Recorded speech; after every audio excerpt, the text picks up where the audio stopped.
भारत नशा मुक्त हो, इसके लिए हमारी बहन हिंदी का भगत जी डॉक्टर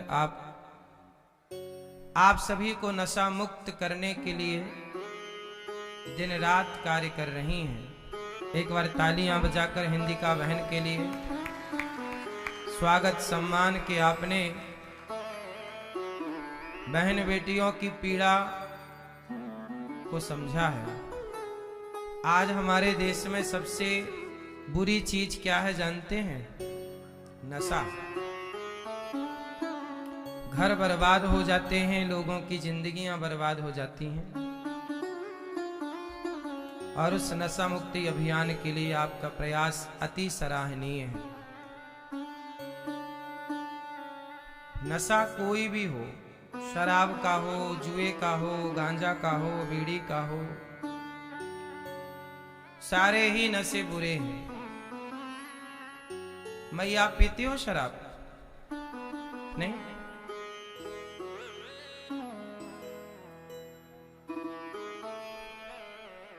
आप सब नशा मुक्त हो। ये कथा 3-4 दिन का ये सत्संग केवल आपको नशा मुक्ति की ओर ले जाने के लिए। ये कथा इन दिनों हम आपसे चर्चा करेंगे किस तरह से हम और आप नशा से दूर हो सकते हैं। कुछ दवाइयों का योगदान हो सकता है, लेकिन आपके दृढ़ संकल्प का योगदान सबसे बड़ा है। आपकी इच्छा शक्ति का योगदान सबसे बड़ा है।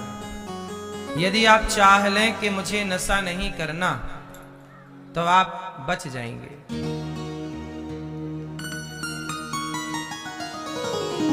गुरु का काम है, टीचर का काम है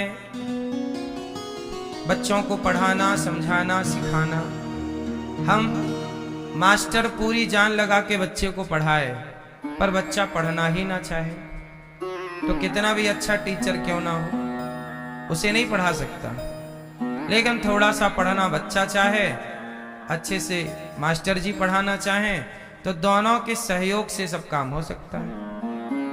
थोड़ा आप छोड़ना चाहें नशा, आपकी इच्छा शक्ति हो, और थोड़ा हमारे हिंदी का बहन जैसी डॉक्टर इस देश में हैं, तो सब संभव है। आप ठीक हो? शराब पीते हो? नहीं? आगे पियोगे? जिस व्यक्ति को भविष्य बिगाड़ना है वो क्या करे? वो अपना नशा शुरू करे। जिसे भविष्य बिगाड़ना है वो क्या करे? नशा शुरू करे। और जिसे भविष्य उज्जवल करना है, सुधारना है, वो नशा को छोड़े। आप लोग वृंदावन आए हैं, वृंदावन का दर्शन किया आप लोगों ने? क्या क्या देखा? एक बहन आके हमसे बोली कि गुरुजी वृंदावन में गंदगी बहुत है। देखो, वृंदावन बहुत छोटी सी जगह है, यहां लाखों लोग रोज आते हैं। छोटा सा वृंदावन है। वृंदावन में जब आप आओ तो आपकी भी जिम्मेदारी है कि आप भी यहां कचरा ना फैलाओ।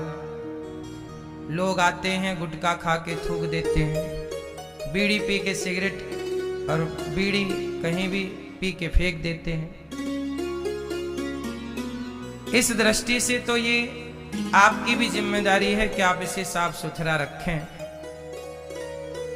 लेकिन एक बात और है कि वृंदावन को बाहरी दृष्टि से देखा जाएगा तो माना कि सड़क में, फुटपाथ पे, यहाँ वहाँ कुछ गंदगी दिखाई दे सकती है, लेकिन ये बाहर की बात है। यदि भीतर की दृष्टि से, भाव की दृष्टि से यदि वृंदावन को देखा जाए तो वृंदावन सबसे अधिक पवित्र है, स्वच्छ है। कहां से स्वच्छ है वृंदावन? आप वृंदावन आते हो 2 दिन के लिए, 4 दिन के लिए, तो आपको ये बाहरी चीजें नजर आ जाती हैं। अरे देखो यहाँ गंदगी है, ये सड़क गंदी है, ये तो लोगों की अपनी जिम्मेदारी है कि वो साफ सुथरा करें। हर शहर को करना चाहिए। हर शहर के नागरिक को, भारत के प्रत्येक नागरिक का धर्म है कि आप सड़कों को, रास्तों को गंदा ना करें। सही है, ये सबकी जिम्मेदारी है। लेकिन हम बात वृंदावन की यदि करें तो वृंदावन इन बाहर की चर्म चक्षुओं से नहीं देखा जा सकता। वृंदावन को समझना है, थोड़ा वृंदावन में रहो, वृंदावन में रह करके और प्रेम से भगवान का चिंतन करो। यदि वृंदावन आके भी आप कुसंग में लग गए, निंदा चुगली में लग गए, तो वृंदावन को समझ ना पाओगे। वृंदावन को समझना है तो सत्संग करिए। ये वृंदावन में जो पेड़ पौधे हैं, इनकी भी कथाएं हैं। हम अयोध्या जी थे, मैं जब अयोध्या पढ़ने गया तो वहां मेरे सामने एक घटना घटी। मैं गुरु जी के पास बैठा था पढ़ने के लिए। तब तो मैं बच्चा था, मैं केवल सुनता था। तो वहां गुरु जी के पास कोई आए और उन्होंने बताया कि सरयू के किनारे ना किसी का घर था, तो वहां एक सांप निकला। सांप तो घर की मालकिन ने, घर के लोगों ने सफेरे को बुला दिया, फोन लगा दिया। संयोग से सफेरा बोला कि मैं आज नहीं आ सकता, मैं कल आऊंगा सांप को पकड़ने के लिए। ठीक है। और वो सांप ना बड़ा सांप था, अजगर कह सकते हैं, मोटा, जल्दी से भाग नहीं सकता था। तो वहां के लोगों ने उसे बंद करके रख दिया, कैद करके, कि कल आएगा सफेरा दे देंगे। अब सांप को कर दिया कैद। अब रात को ना जिसने फोन लगाया, जिस घर के लोगों ने, जिनके घर में सांप था, रात को उस सांप ने सपने में आकर के उन घर के लोगों से कहा कि भैया हमें सफेरे को ना दो, सफेरा ले जाएगा, हमें कहीं बेच देगा, किसी और जंगल में छोड़ देगा। हम अयोध्या वासी हैं, हम अयोध्या रहते हैं, और देखो हम यहाँ रहते तो सालों से हैं, हमने आपको कभी परेशान नहीं किया। वो तो आपकी हम पे नजर पड़ गई तो आप हमें दूर कर देंगे, हम आपका कुछ बिगाड़ेंगे नहीं, आप हमें यहाँ से दूर ना करो। यदि हमें बेचने से आपको पैसे चाहिए तो जहां हम हैं वहां आप देख लेना, आपके पैसे आपको मिल जाएंगे। पर हम यहाँ साधना कर रहे हैं। हम मनुष्य बनते तो मनुष्य ना उलझ जाता। जैसे आप लोग मनुष्य हो, आप लोग काम क्रोध में फंस जाते हो। मनुष्य कहां फंस जाता है? काम क्रोध लोभ मोह में। हर पुरुष फंसा हुआ है, हर स्त्री फंसी हुई है। कोई मोह में फंसा है, कोई अभिमान में फंसा है, कोई कहीं फंसा है, सब फंसे ही हैं। तो सांप ने कहा कि देखो हम लोग भगवान से, साधक लोग कहते हैं कि प्रभु हमें मनुष्य ना बनाना, हमें वृंदावन की लता पता बना दो, पेड़ पौधा बना दो। क्यों? क्योंकि पेड़ पौधा रहेगा, उसे काम सताएगा नहीं, लोभ सताएगा नहीं, अभिमान आएगा नहीं। वो यहाँ एक जगह पड़ा भगवान का चिंतन करता रहेगा। इसलिए हम सांप बने हैं, हम भगवान के चिंतन में हैं। हमसे अयोध्या जीना छुड़वाओ। तब फिर वो मैया ने रात को जागा, सांप को कैद से हटाया और कहा महाराज आपको जहां जी करे आप यहां रहो।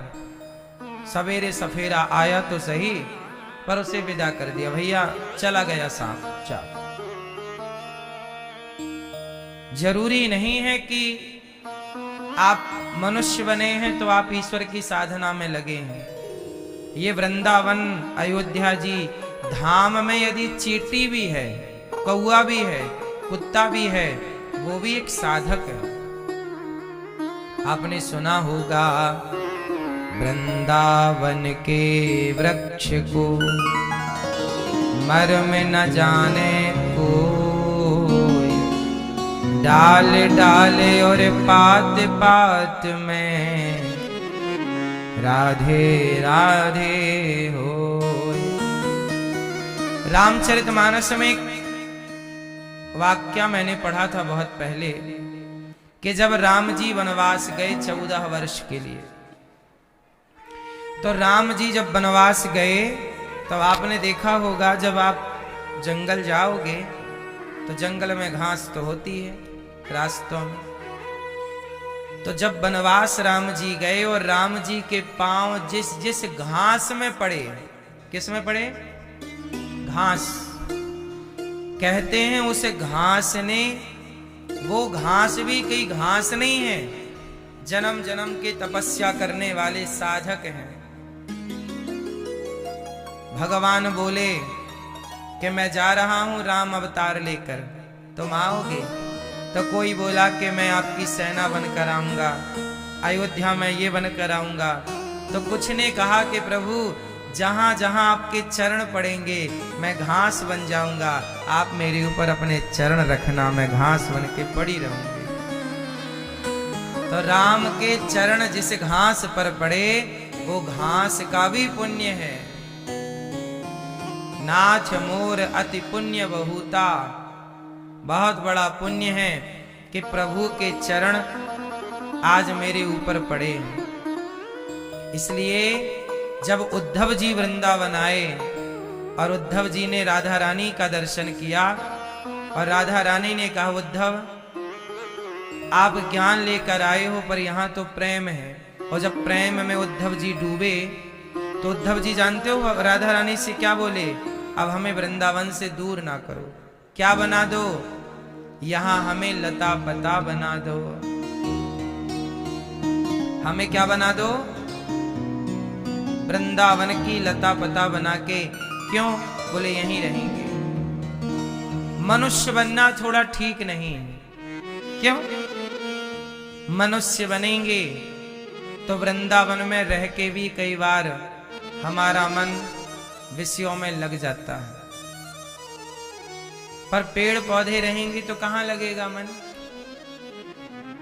आप लोग तो वृंदावन में रहने वाले भी वृंदावन से दूर जाते हैं काम काज के लिए, पर पेड़ पौधा तो स्थायी है।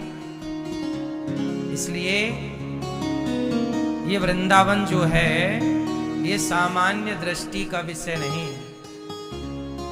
इसलिए यहाँ की लता पता भी कृष्ण के चिंतन में है, यहाँ के पेड़ पौधे भी कृष्ण के चिंतन में, यहाँ के कीट पतंगे कुत्ता बिल्ली पशु पक्षी भी सब कृष्ण का ही, भगवान का ही परिकर है।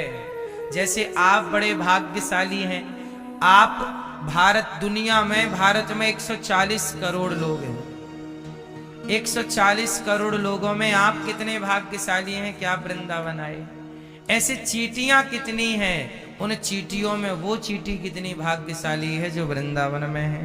कुत्ते कितने हैं, पर वो कुत्ता कितना भाग्यशाली है जो वृंदावन का कुत्ता है।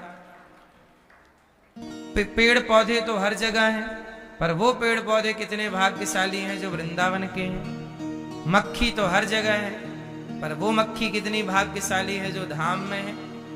सुनो, आप तो बिहारी जी के दर्शन दूर से करते हो, मक्खी तो जाती है और बिहारी जी के पांव में बैठ जाती है। बोलो हाँ कि ना? 56 भोग बिहारी जी को लगा, भगवान भी खा रहे हैं, वो भी बैठी है खा रही है। फिर सबके लिए पटबंद है, पर मक्खी के लिए काहे के पटबंद? बोलो हाँ। इसलिए बाली जब मरे, अंगद के पिता राम ने मारा, तो बाली से राम ने कहा तुम्हें क्या चाहिए, मेरे से वरदान ले लो। तो बाली ने कहा अब नाथ कर करुणा बिलो कहूं,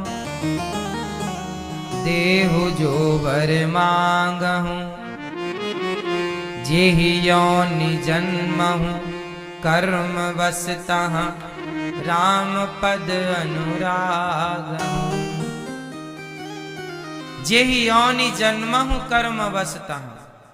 मैं ये नहीं कहता कि अगले जन्म में मुझे मनुष्य ही बनाना, हमें कुत्ता भी बनाना हम तैयार हैं, हमें पशु बनाना तैयार हैं, पक्षी बनाना तैयार हैं, लेकिन प्रभु अपने द्वार का, अपनी चौखट का ही कुत्ता बनाना, जो तुम्हारे आश्रित रहे, और किसी के द्वार का कुत्ता ना बनाना। कुत्ता हमें बनने में दिक्कत नहीं है, पर बिहारी जी के चौखट का कुत्ता रहूं, तुम्हारे द्वार पर रहूं, तुम्हारे द्वार पर ही पड़ा रहूं।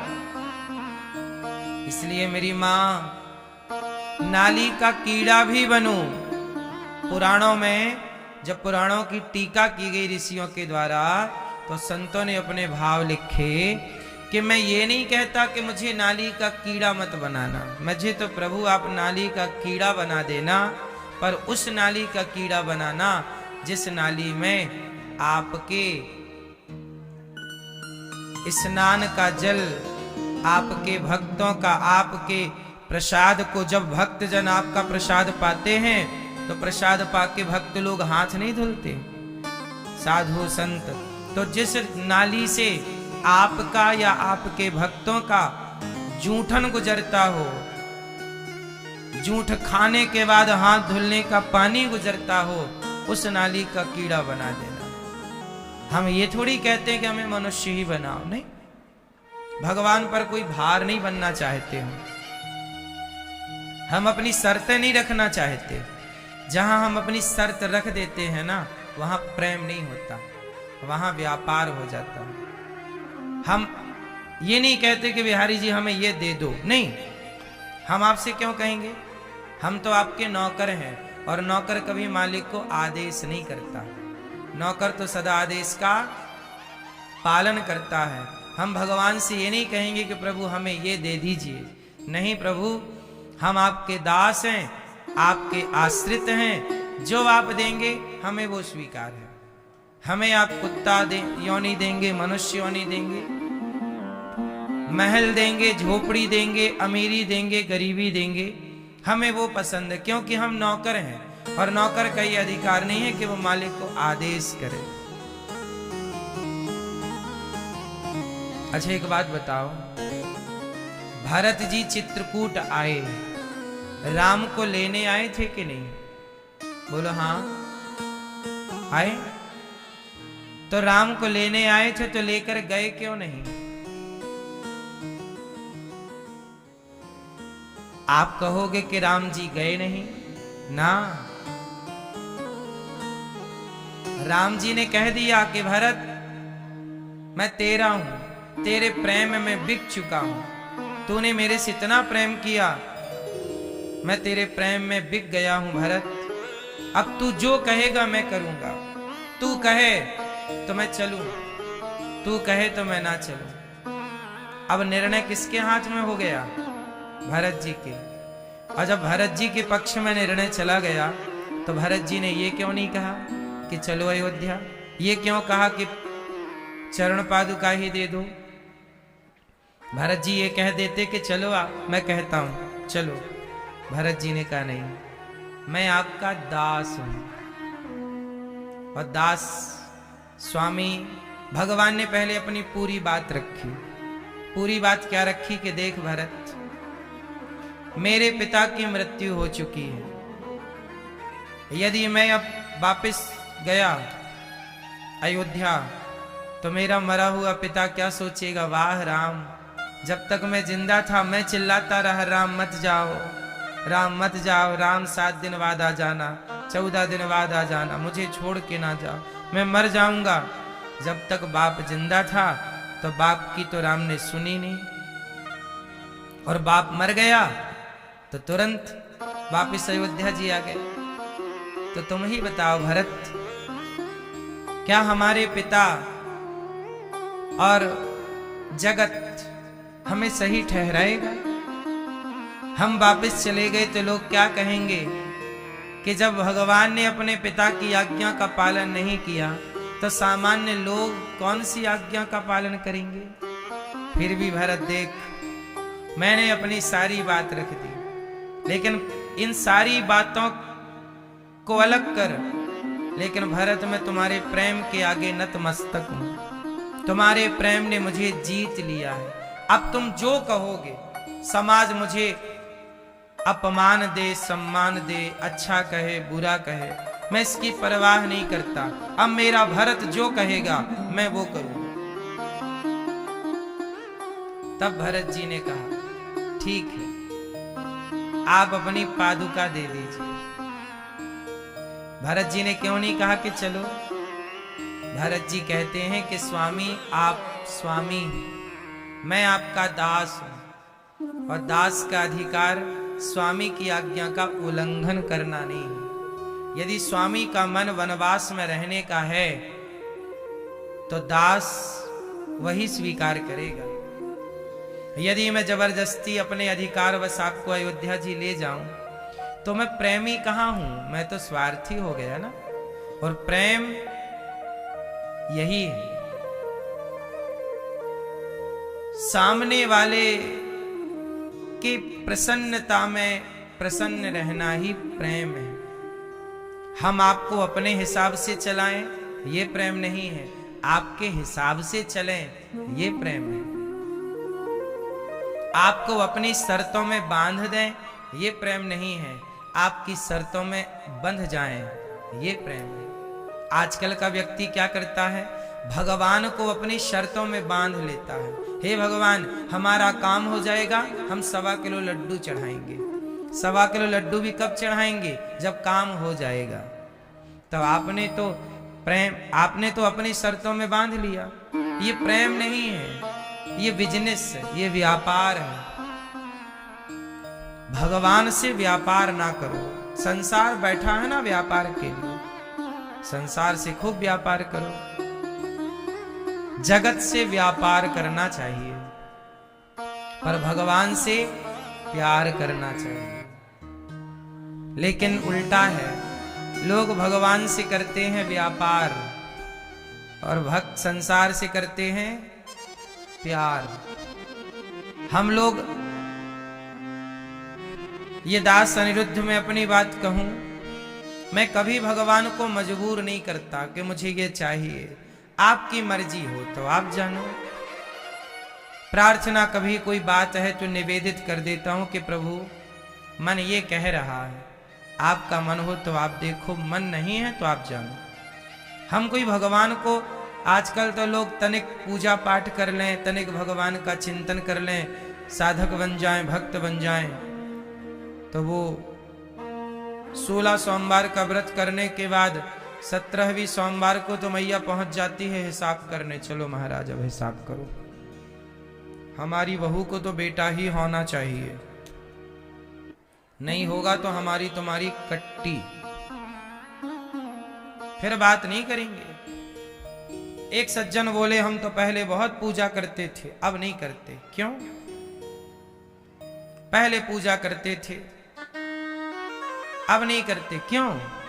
बोले हमारी बहू गर्भवती हो गई तो हम लोगों ने कहा हे भगवान, हे द्वारिकाधीश, हे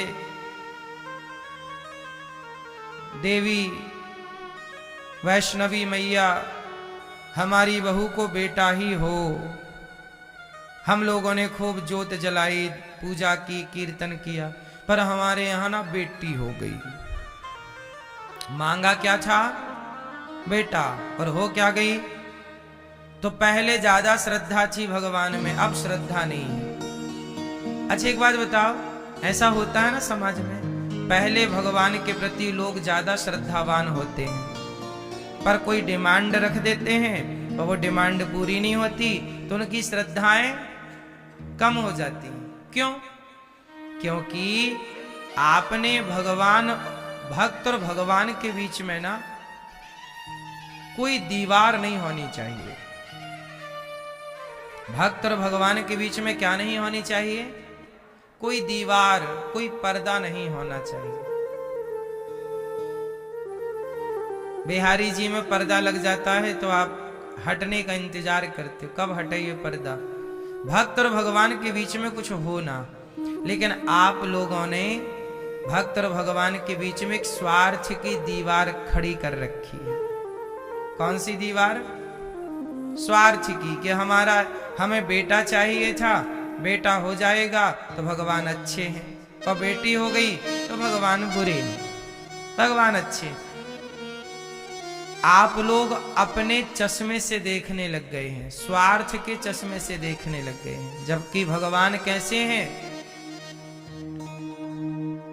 भगवान हमारे हिसाब से नहीं चलते, हमें उनके हिसाब से चलना होता है। और जब आप उनके हिसाब से चलने लग जाओगे ना, तो माधव दास जी नाम के एक भक्त थे जगन्नाथ जी के। देखो, पहले आप चलो भगवान के हिसाब से, तो जब आप चलने लग जाओगे ना, तो आपके प्रेम से आप भगवान को जीत लोगे, और जब जीत लोगे तो फिर भगवान आपके हिसाब से चलेंगे। माधव दास जी एक बहुत बड़े भक्त थे। उनकी कथा तो बहुत बड़ी और बहुत लंबी है, पर उनकी कथा में एक सबसे मुख्य जो घटना घटी वो मैं आपको याद दिला देता हूं। माधव दास जी नाम के एक भक्त थे, वो बूढ़े हो गए, उनका कोई नहीं था जगन्नाथ जी के सिवा, बहुत वृद्ध हो गए, इतने बूढ़े हो गए कि ठीक से चल नहीं पाते, मरने का टाइम था। बुढ़ापे में ना उनको दस्त लगने लग गए। एक दिन क्या हुआ, वो समुद्र के किनारे कुटिया में पड़े थे, उन्हें लग रहे थे दस्त, और दस्त भी ऐसे कि दस्त लग तो रहे थे लेकिन उनकी हिम्मत उठने की नहीं थी। वो बार बार जाएं और लंगोटी, अब वो गंदी दस्त से भरी लंगोटी ना वो किनारे रखते जाएं, पर लंगोटी भी कितनी, 4, 5, 6 लंगोटी होती हैं सबके पास। अब सारी लंगोटियां हो गई गंदी, और वो धुलने की हिम्मत नहीं, वो आंख बंद करके पड़े। तब कथा में लिखा है कि जगन्नाथ जी स्वयं आए एक सेवक बनकर, और जगन्नाथ जी ने माधव दास जी की वो मलमूत्र से भरी लंगोटी समुद्र में ले जाके खुद धोए और धो करके सुखाए, और फिर से जब दस्त लगे तो भगवान ने उन्हें सूखी लंगोटी दी, ये लो। माधव दास जी ने थोड़ा हिम्मत करी, आंखें खोली, भैया तुम कौन हो?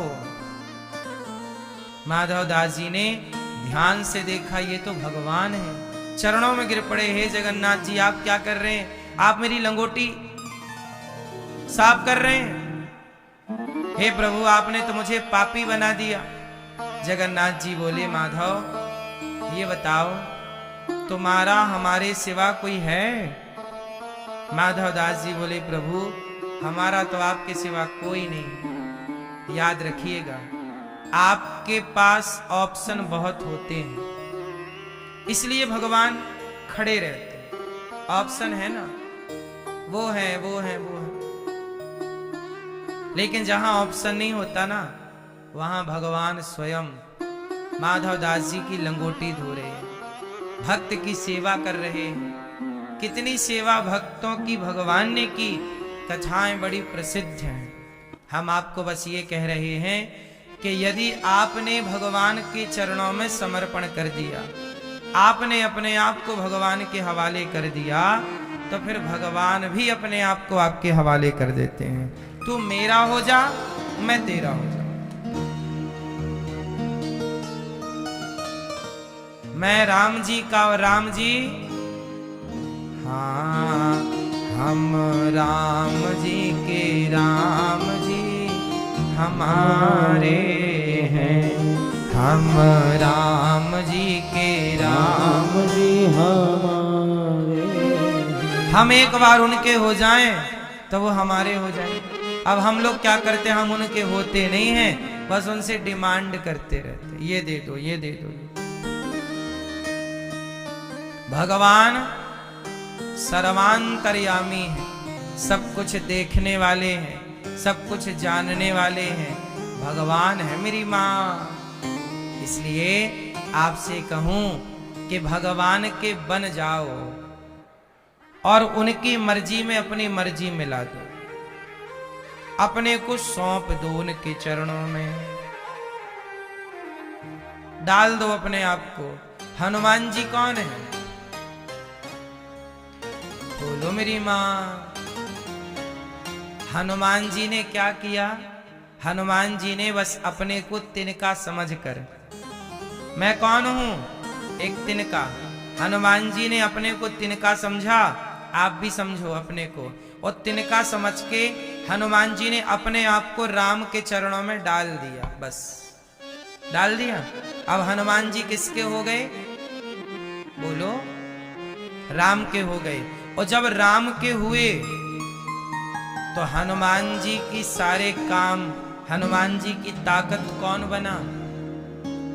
हनुमान जी लंका गए। सुनो, राम जी लंका गए तो समुद्र में सेतु बना के गए, पुल बना के गए। बोलो हाँ। राम लंका गए तो सेतु बना के गए, और हनुमान जी लंका गए तो छलांग मार के गए। क्यों? बात समझ में आ रही है? कौन बड़ा? राम बड़े के हनुमान बड़े हैं? कौन बड़ा? राम गए लंका तो सेतु बना के गए, और हनुमान जी गए तो छलांग। कौन बड़ा? कौन बड़ा? जोर से। राम बड़े के हनुमान बड़े?